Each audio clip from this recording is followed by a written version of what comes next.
Today marks the 1 month of Iran's strike on Israel to avenge the killing of the Hezbollah chief Hassan Nasrallah and the Hamas political head Ismail Haniyeh. Israeli intelligence suggests that Iran is preparing to attack Israel from Iraqi territory in the coming days, possibly before the US presidential elections on November 5th. Now, according to reports, Israel too is now at a high level of readiness for a response from Iran. Billboards have come up across Iran a month after the country's deadly attack on Israel on October 1st, bearing the caption, "If you want to fight, then we are masters in fighting."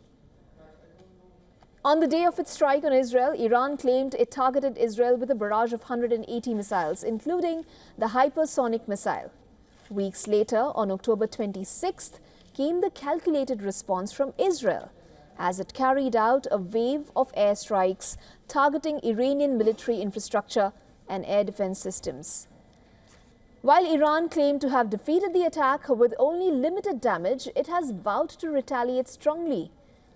Iranian Revolutionary Guard Corps Commander Hossein Salami has warned that Iran's response would be different from any scenario Israel might expect, claiming that Israel made a mistake by attacking Iran last week.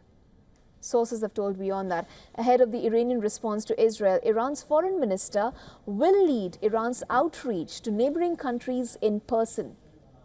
He is expected to embark as early as next week.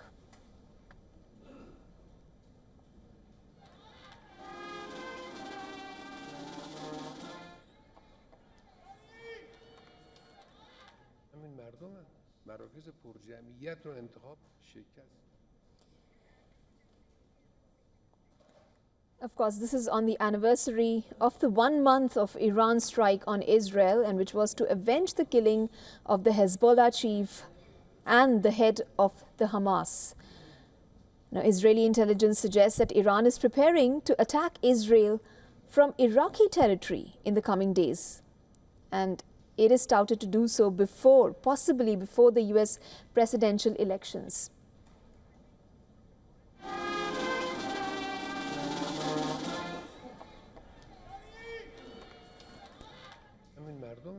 مراکز پرجمعیت رو انتخاب شکست مفتضحانه‌ای که تو این قضیه خورد رو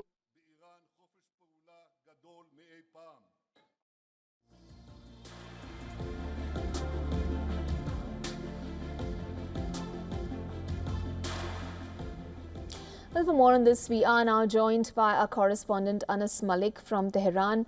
Anas, good to have you again join us on the broadcast. Now, sources have told WION that the Iranian response to Israel is about to happen, and possibly before the US elections, and Iran's foreign minister will lead Iran's outreach to neighboring countries in the region. Now, if the FM is to travel as early as next week, do you have any fresh updates on that front? Or is Iran still being tight-lipped about it?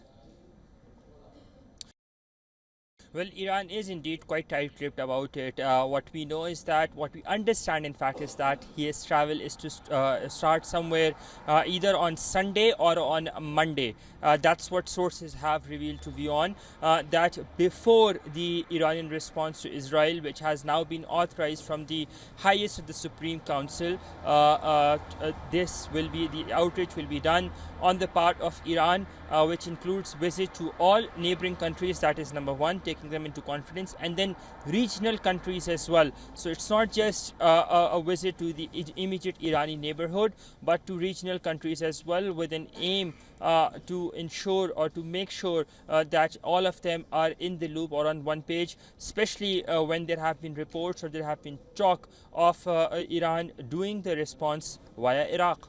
Isha? Anas, when we spoke earlier in the day, you also told us how Iranian officials had spoken to counterparts in Saudi Arabia. If you could just explain to us how Saudi features in this mix, because after the China brokered a rapprochement between the two countries. And of course, this was to restore the diplomatic ties between the two. And the fact that the Biden administration has been trying to broker a peace deal between Saudi Arabia and Israel. So where do you see Saudi feature in this mix? Well, earlier this week, the two foreign ministers, the Saudi foreign minister and the Irani foreign minister, did speak. How does Saudi feature in this? There are two important aspects. You mentioned about the ceasefire in Palestine. There is another ceasefire that is just on the cards, and that is the ceasefire in Lebanon.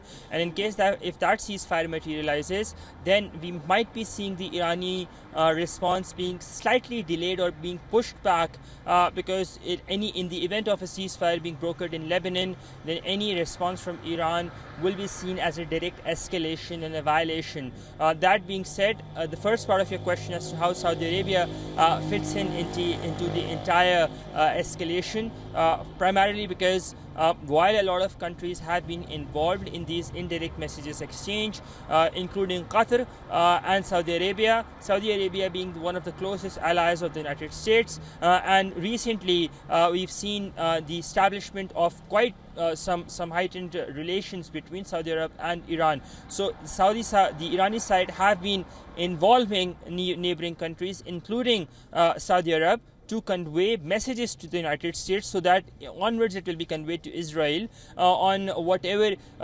proportionate or disproportionate Iranian response and why and where it would be. Isha? Thank you so much, Anas, for joining us with those updates. For all the latest news, download the WION app and subscribe to our YouTube channel.